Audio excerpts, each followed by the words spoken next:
Essa é a nossa aula 16 e nessa aula nós vamos fazer o fechamento daqueles estudos microbiológicos onde a gente avaliava os aspectos clínicos, aspectos das doenças e todos os efeitos nos exames. Então eu preparei para vocês uma aula bem curtinha, bem rápida sobre controle e qualidade microbiológico, sobre a avaliação do laboratório de microbiologia e coloquei 6 casos clínicos para nós fazermos juntos e discutirmos e entendermos como que a interpretação laboratorial funciona nessas questões relacionadas à presença de micro-organismos patógenos, ok?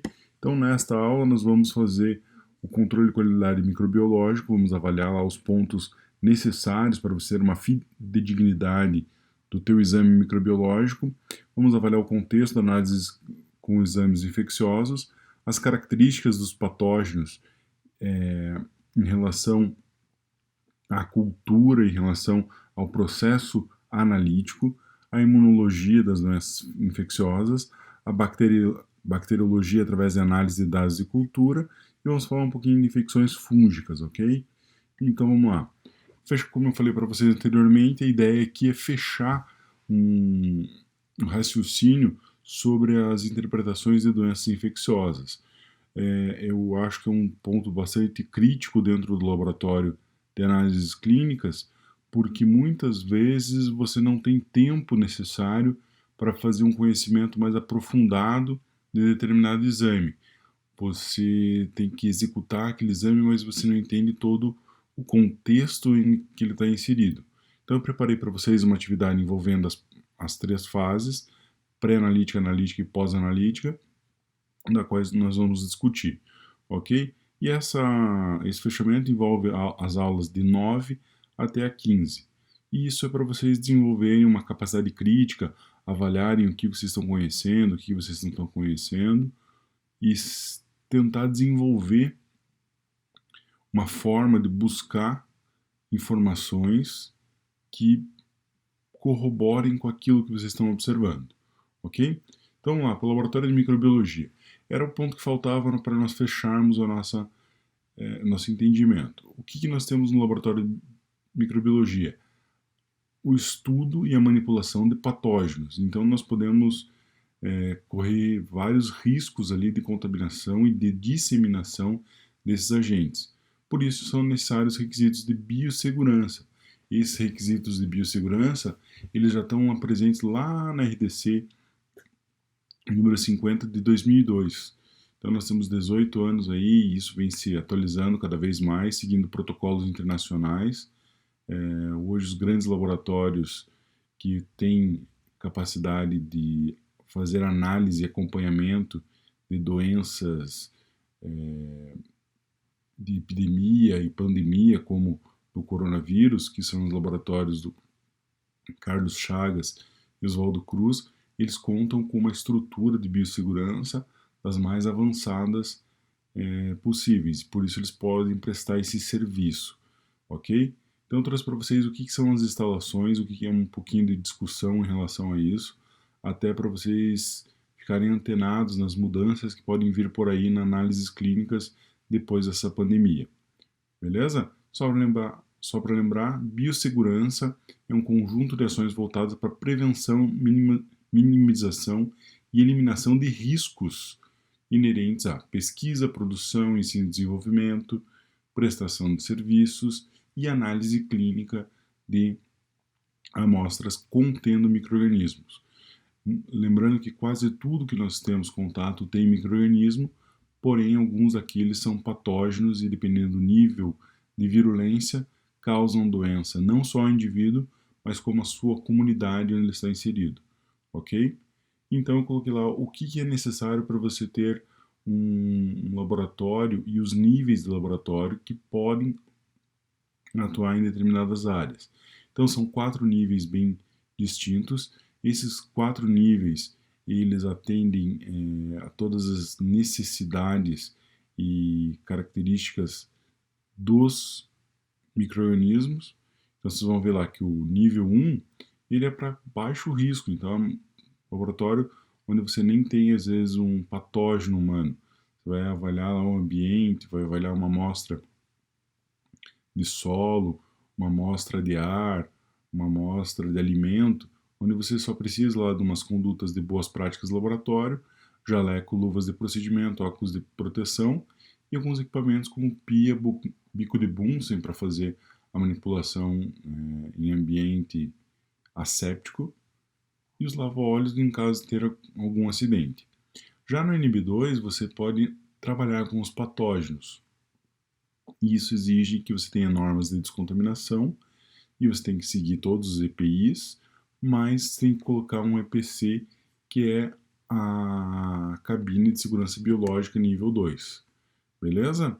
Essa cabine ela permite que você manipule determinadas amostras sem ter a contaminação do ambiente.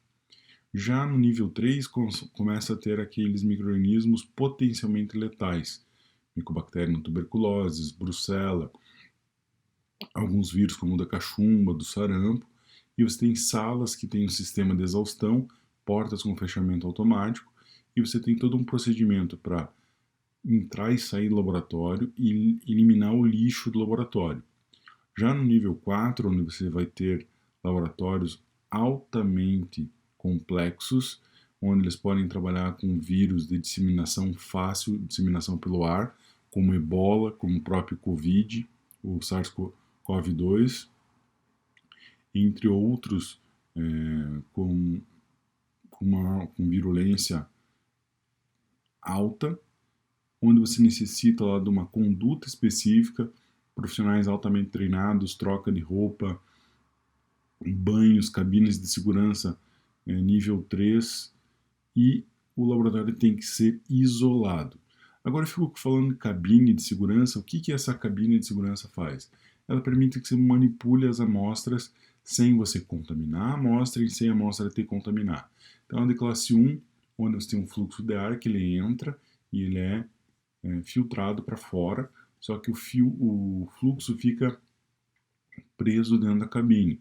Você pode trabalhar sem problema nenhum, não vai contaminar a amostra.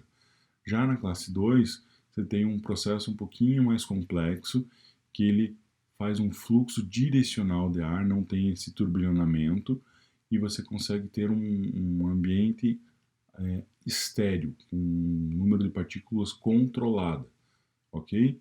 E já na classe 3, você tem lá as luvas, a manipulação isolada, onde você não tem contato com o ambiente. O contato do ambiente, entrada e saída, é feita pelos esses filtros EPA, os filtros que reduzem as partículas no ar a menos de 10 por metro cúbico. Então você quase purifica o ar aqui dentro para poder trabalhar com essas amostras.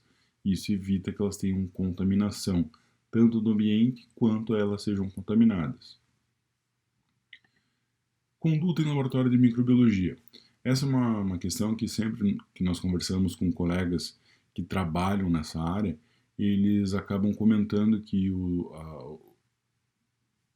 as pessoas que vêm da academia, sejam estagiários ou recém-formados, eles não têm todos aqueles cuidados que nós desejaríamos que o profissional que vá atuar ali na microbiologia tenha, principalmente fazer os movimentos em relação a risco, você pode derrubar alguma coisa, pode fazer um spray, evitar movimentos bruscos, evitar muitos adereços que possam carregar contaminação, principalmente cabelos, brincos, piercings.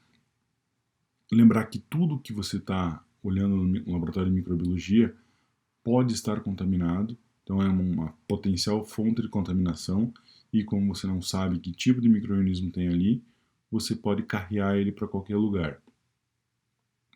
Então, até a gente brinca que a caneta da microbiologia pertence à microbiologia e não deve sair de lá em hipótese nenhuma. Somente deve ser manipulada com os materiais e com as pessoas que frequentam a microbiologia. Não deve haver transferência desses objetos, porque eles podem carrear os micro-organismos e você pode ter lá uma disseminação de uma infecção, por exemplo. E se você tem alguma possibilidade, por exemplo, abrir um frasco ou então forçar alguma algum líquido em algum ambiente, formar um aerosol, isso tem que ser totalmente descartado. Não pode acontecer. Beleza? E nessas condutas, nesses ambientes, você precisa de um padrão de gestão da qualidade. Em 2018, o Brasil entrou num rol onde ele começa a exigir que os laboratórios tenham um controle de gestão de qualidade para que os resultados sejam cada vez mais fidedignos. Então, lá, você tem o processo para ser gerenciado, que começa na pré-analítica, onde você vai ter o paciente, as informações, e a coleta. E depois a analítica, onde você vai ter a análise das tuas amostras, onde você tem que ter todo o rigor. E após a analítica, onde você vai fazer o laudo e acompanhamento, e muitas vezes vai precisar a recoleta. Por que eu coloquei recoleta ali? Porque às vezes na fase pós-analítica você descobre que teve alguma variação. Você quer saber se aquele micro-organismo continua presente, se ele não sofreu nenhuma mutação, se ele não está podendo invadir outros tecidos. Então você faz acompanhamento e às vezes faz a recoleta. Muito comum fazer recoleta de pacientes que têm micro-organismos de alta virulência e estão fazendo um tratamento com antibióticos onde não há uma efetividade terapêutica muito bem definida. Então, o antibiograma lá ficou meio incerto, está sendo feito um tratamento empírico e você precisa fazer esse acompanhamento fazendo várias recoletas, ok? Os critérios para a gestão dos processos são o seguinte: preparo do paciente na pré-clínica, coleta e conservação da amostra, e o transporte dessa amostra deve ser muito criterioso. Você tem que ter um padrão de aceitabilidade da amostra, poder rastrear todas as informações ao processo. Essa rastreabilidade ela não entra só na fase pré-analítica, desculpe. Ela entra na fase analítica e pós-analítica com uma ação muito necessária, porque você precisa conhecer todo o processo e todos que se envolveram nesse processo a fim de ter uma fidedignidade no resultado. Os documentos básicos que você precisa são manual de qualidade, procedimentos e formulários, indicadores internos e externos e controle de insumos e equipamentos. Esses 4 documentos fazem parte de um compêndio de documentos da qualidade. Aqui eu não coloquei, mas eu coloco como não citei de forma abrangente, mas eu coloco um lembrete que a chave do sucesso de uma gestão de qualidade em um laboratório de microbiologia é a educação continuada daqueles que trabalham lá. Então, se você está num laboratório de microbiologia onde não se tem discussões, onde se não se faz cursos de atualização, onde se não busca conhecimento, possivelmente esse laboratório vai fracassar em médio e longo prazo, porque é necessário você fazer isso. Um exemplo de como é feito a avaliação da gestão da qualidade, no exame de hemocultura. Então, lá, você tem o objetivo do indicador de qualidade. Quero monitorar o processo de coleta. Tem o indicador de qualidade, número de frascos contaminados pelo número de frascos coletados. Você cria um índice. E daí você faz uma análise de porcentagem daqueles que devem estar contaminados dos que não devem estar contaminados. E através disso você pode estabelecer lá, olha, se o perfil do meu hospital é não ter uma disseminação tão grande, então tem que ter menos de 3%. Mais que 3% quer dizer que está tendo algum problema, ou na coleta, ou então na análise, ou então nos meus meios, ou então no meu equipamento. Eu tenho que poder fazer essa rastreabilidade e encontrar os problemas relacionados à qualidade. Aqui o controle de insumos e equipamentos, que é um ponto bastante crítico e veio a calhar na RDC 166 de 2017, onde se exige que você faça validação dos seus processos de avaliação microbiológica. Para equipamento é fácil, você apenas precisa de uma calibração, um ajuste, saber o padrão de funcionamento e manter a limpeza conforme o fabricante manda. Mas já os insumos, você tem que saber a esterilidade, a sensibilidade, a eficácia, a estabilidade, se não vence em curto prazo de tempo, e alguns outros parâmetros necessários, como os testes de validação. Quais são os parâmetros de uma validação? Seletividade, linearidade, faixa de trabalho ou range e a precisão. E olha só, a própria RDC ela reforça, no artigo 7º, os métodos analíticos compendiais, que quer dizer isso? Aqueles que estão presentes em farmacopeias e outras normas, principalmente as normas europeias, americanas, que exigem determinadas situações para você ter fidedignidade naquele processo, principalmente em comparação. Então, todos aqueles métodos que estão presentes nesses compêndios devem ter sua adequabilidade demonstrada ao uso pretendido, nas condições do laboratório, nas condições operacionais do laboratório. Você tem que fazer lá um estudo mostrando que você está seguindo aquele método da STM, da ISO, da farmacopeia brasileira, farmacopeia mexicana, e está conseguindo ter os mesmos resultados pretendidos. E a validação parcial deve avaliar pelo menos os parâmetros de precisão, exatidão e seletividade. E o que é seletividade? Capacidade de analisar determinado micro-organismo alvo, demonstrando que o método é favorável à sua detecção. Então, como que é feito isso? Você utiliza cepas compradas, essas cepas são bastante estáveis, e você faz todas as provas de crescimento, de bacterioscopia, de teste com os meios, teste com as estrias, os profissionais que vão trabalhar nisso, até mesmo os equipamentos, para ver se eles têm o mesmo crescimento desejado que a TCC preconiza, ou que então a farmacopeia preconiza. Isso facilita muito a rastreabilidade e ajustes de processo. Para validar um processo de microbiologia, são necessários mais ou menos aí uns 2 a 3 meses para você conseguir cobrir todos os dados de forma a ter uma robustez nesse processo. E toda vez que você altera esse processo, seja por alterou um indivíduo que trabalha ali, alterou um equipamento, ou um fornecedor dos seus meios de cultura, você vai ter que fazer um processo de revalidação, ok? E a gestão da qualidade também envolve a gestão dos resíduos.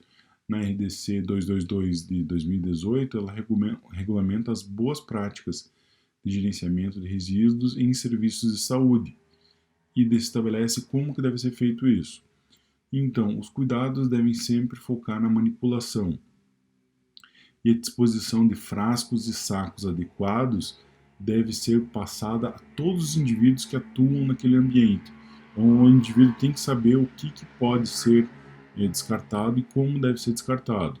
E existem algumas regrinhas para o programa de gerenciamento de resíduos em serviços de saúde, principalmente na microbiologia. Todo e qualquer objeto está potencialmente contaminado. Tudo que deve ser eliminado do laboratório que tenha cultura, o material deve ser autoclavado antes de ser dispensado. Deve ser identificado e registrado numa planilha e descartado conforme a indicação. Então, se identifica, por exemplo, hemocultura, se ele pode ir para o lixo vermelho ou branco, você tem que ver a característica dele e dispensar. Na dúvida, vai para uma classe acima. Então, por exemplo, como não tem nada específico para frascos de hemocultura automatizada que deram negativos, você faz descarte em saco branco, ok? E você tem que fazer o destinamento correto, tendo lá o controle com uma empresa que faz o recolhimento, então ela destina esses resíduos e ela te dá um laudo dizendo que foi processado esses resíduos de forma adequada, ok? Então, pessoal, terminou aqui a nossa observação sobre controle de qualidade microbiológico.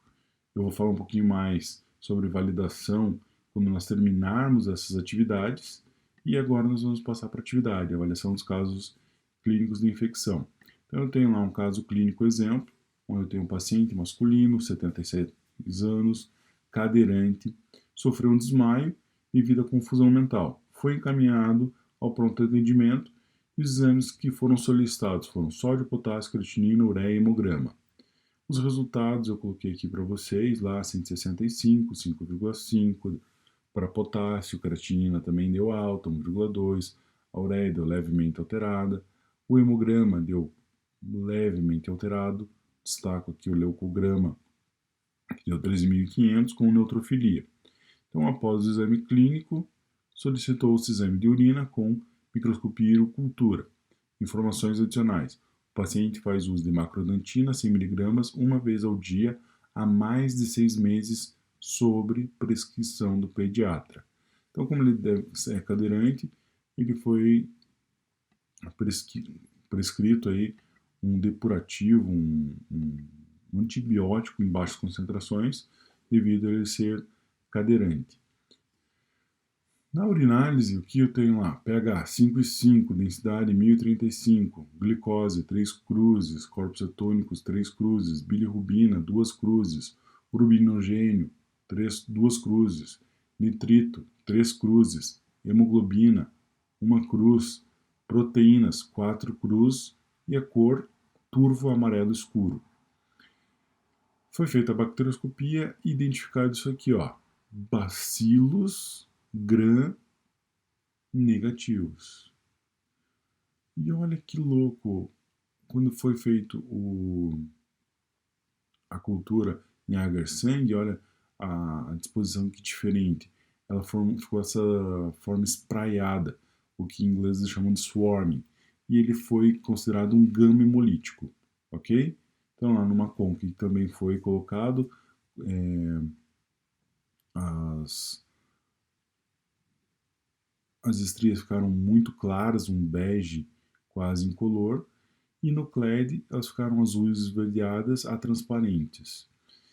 Como esse crescimento aqui indicou que poderia ser uma enterobactéria, pela característica da bacterioscopia e do GRAM, e isso aqui é indicativo de um tipo específico de bactéria de Enterococcus, então foi feito lá um meio bastante específico, que é o Rugai, onde você tem alteração.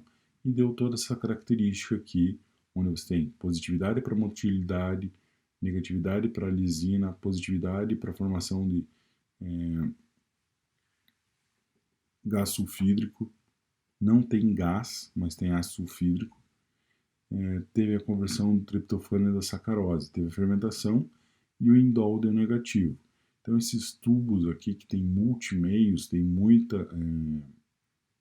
várias fontes de carbono e várias provas bioquímicas associadas, são muito úteis nesses processos, pois eles aceleram a identificação. E aqui foi fácil identificar. O que eu quero que vocês façam é observar os casos clínicos dessa forma e fazer esse tipo de análise. Olha, eu tenho essa característica que tem coloração de gram, bacilos gram-negativos, BGN. BGN na urina pode ser um enterococcus. Vamos confirmar? Vamos. Colônias com essas características em 2 meios, em 3 meios distintos. Fiz o Rugai. Vou ver qual que são o que pode ter de reatividade. Então, indol negativo, o LTD, que é essa parte verde, que é onde você tem todas essas provas bioquímicas, deu positivo, então ficou esse verde escuro. O gás deu negativo, o gás sulfídrico ou ácido sulfídrico deu positivo. A glicose deu positivo. A urease deu positivo.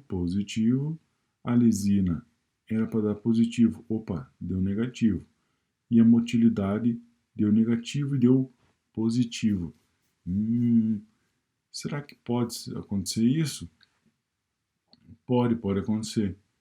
Então, você tem alteração, mas o que indica isso? Que é um gênero de bactéria da Proteus mirabilis. E tem coerência clínica, por ser um BGN e contaminar lá o trato urinário de um paciente cadeirante. Então, muitas vezes ele não tem lá a higiene correta após defecar e acaba tendo essa contaminação. Beleza? Esse tipo de raciocínio eu vou fazer com vocês no primeiro caso aqui, no segundo e o terceiro e o quarto vai ficar para vocês. Beleza? Então, pessoal, até a próxima. Vamos conversando e, por favor, se quiserem tirar dúvida, mandem pelo WhatsApp. Até mais, tchau, tchau.